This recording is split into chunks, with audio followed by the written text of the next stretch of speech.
Hello friends, welcome back to my channel.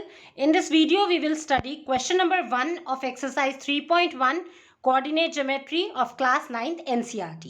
So, इससे पहले आपको इंट्रोडक्शन वीडियो जरूर देख लेना है बिकॉज वहां मैंने आपको क्लियरली एक्सप्लेन किया है कि इस टाइप के क्वेश्चंस को कैसे सॉल्व करते हैं. So question is how will you describe the position of a table lamp on your study table to another person. तो यहाँ पे क्या है, एक स्टडी टेबल है. स्टडी टेबल कैसा होता है, आपका प्लेन सरफेस होता है, राइट. प्लेन सरफेस है, स्टडी टेबल है और उस पर एक लैंप रखा है. आपको लैंप की पोजीशन बतानी है, मतलब पोजीशन वो किस पॉइंट पे रखा है, उसकी लोकेशन बतानी है. और यही सब चीज़ मैंने इंट्रोडक्शन वीडियो में आपको क्लियरली एक्सप्लेन किया है कि कैसे किसी भी पॉइंट की आप लोकेशन फाइंड आउट करते हैं. तो इस क्वेश्चन में आपका एक टेबल लैंप है और एक स्टडी टेबल है. मीन स्टडी टेबल पे टेबल लैंप रखा हुआ है. तो हम उसकी एक रफली पहले पिक्चर ड्रॉ कर लेते हैं. सो लेट्स से ये हमारे पास टेबल है और इस पॉइंट पे ये लैंप रखा है.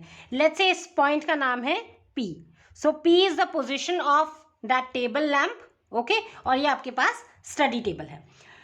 तो आपको इसमें इस पॉइंट P की टेबल लैंप की पोजीशन बतानी है. तो पोजीशन बताने के लिए चाहे आप अपर डायरेक्शन से ले लो, लोअर डायरेक्शन से ले लो या लेफ्ट या राइट से ले लो, सबसे पहले आपको क्या करना है, परपेंडिकुलर डिस्टेंस बनानी होगी और वो आप मेजर करोगे. परपेंडिकुलर डिस्टेंस आप लोअर एज से, देन लेफ्ट या राइट, कैसे भी आप कोई भी दो पॉइंट्स आपको लेने हैं, उससे आपको परपेंडिकुलर डिस्टेंस फाइंड आउट करनी है एंड देन उसको मेजर करना है और वही पॉइंट आपका क्या होगा, एग्जैक्ट लोकेशन होगा. ठीक है. अगर सपोज मैं यहाँ पे कह दूं कि आपको एक ऐसा पॉइंट प्लॉट करना है जो बॉटम एज से 30 सेंटीमीटर और लेफ्ट एज से 20 सेंटीमीटर है, तो वो पॉइंट आप एग्जैक्ट बता पाओगे क्योंकि आप स्केल से मेजर करके वो पॉइंट की एग्जैक्ट लोकेशन पे हम पहुंच जाएंगे. सो सबसे पहले अब आप इसको लिखोगे कैसे, क्योंकि बिकॉज ये एग्जाम में वैसे हार्डली ऐसे टाइप के क्वेश्चंस नहीं आते हैं, बट स्टिल अगर क्वेश्चन आएगा तो आपको डिस्क्राइब करके लिखना पड़ेगा.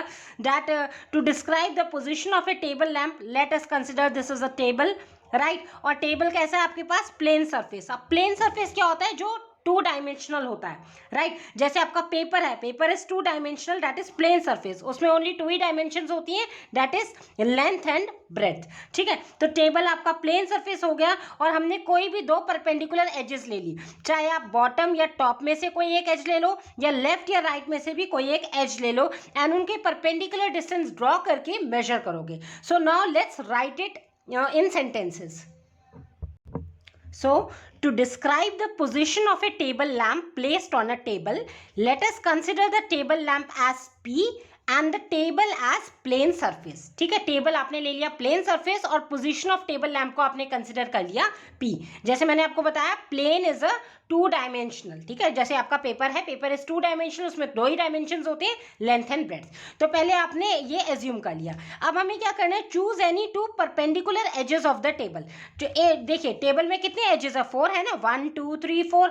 तो इन 4 एजेस में से मैं कोई भी 2 एज ले लेती हूँ. एक सपोज ले लिया लेफ्ट एज, राइट, और एक लोअर एज ले लेते हैं. तो यहां से हम क्या करेंगे, परपेंडिकुलर डिस्टेंस ड्रॉ करेंगे. तो आप स्केल की हेल्प से यहां से ये एक परपेंडिकुलर डिस्टेंस बना लिया, राइट. मतलब आपको डिस्टेंस देखना है ना, shortest distance is always perpendicular distance. ऐसे तो आप किसी भी कॉर्नर से भी ले सकते हैं, बट शॉर्टेस्ट डिस्टेंस क्या होता है, हमेशा परपेंडिकुलर. तो ये आपने लोअर एज से ले लिया परपेंडिकुलर डिस्टेंस. लाइक वाइज आपने लेफ्ट एज से भी बना लिया इस एज पे perpendicular distance. Okay.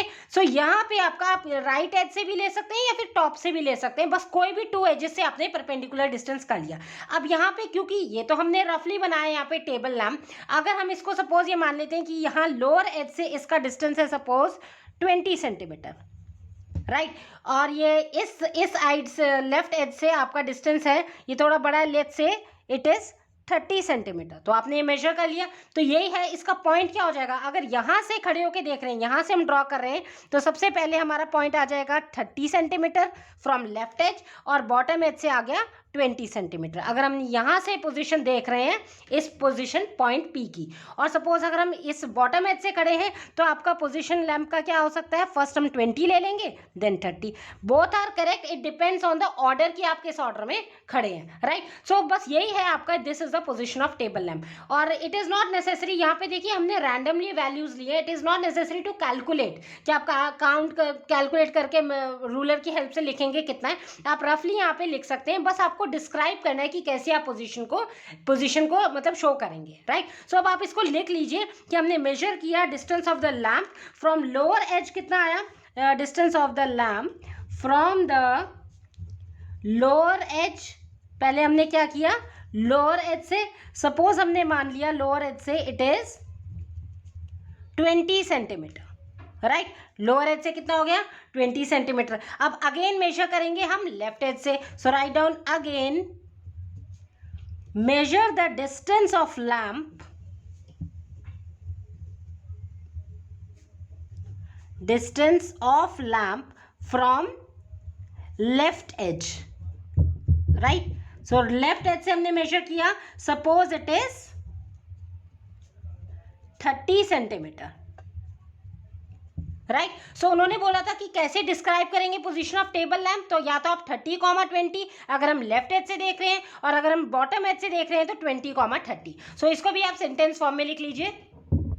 So we can write the position of the lamp as 30, 20 और 20, 30 depending on the order, means किस ऑर्डर में खड़े हैं। आप लेफ्ट से देख रहे हैं तो 30, 20 है, और अगर आप बॉटम से देख रहे हैं तो 20, 30। जैसे आपको इंट्रोडक्शन वीडियो में बताया था, एड्रेस सर्च करने के लिए आपको 2 रेफरेंस पॉइंट चाहिए थे, एक house number and then street number. तो हाउस नंबर और स्ट्रीट नंबर से आप एग्जैक्ट मतलब फ्रेंड के हाउस में एग्जैक्ट पहुंच गए, लोकेशन आपको पता चल गई। लाइक वाइज यहाँ पे आपको लैम्प की पोजीशन बताने के लिए 2 रेफरेंस पॉइंट चाहिए, 2 कोऑर्डिनेट्स चाहिए, चाहे आप लेफ्ट एज राइट एज से ले लो या टॉप और बॉटम में से कोई एक ले लो, राइट। सो ऐसे आपकी पोजीशन आ जाएगी। तो इस क्वेश्चन में आपको जो सिंपली ऐसे ही है, रूलर की हेल्प से आप फिगर बना लेंगे और यहाँ पे डिस्टेंस मेजर कर देंगे, एंड दैट टू रफली, it's not necessary to calculate, right. So this is it. Exam में अगर क्वेश्चन आता है तो आपको ऐसे सेंटेंस फॉर्मेशन करके लिखना है।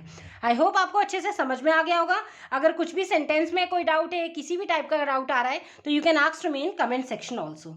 एंड प्लीज चैनल को like, share, subscribe and bell icon को क्लिक करना ना भूलें। Thank you.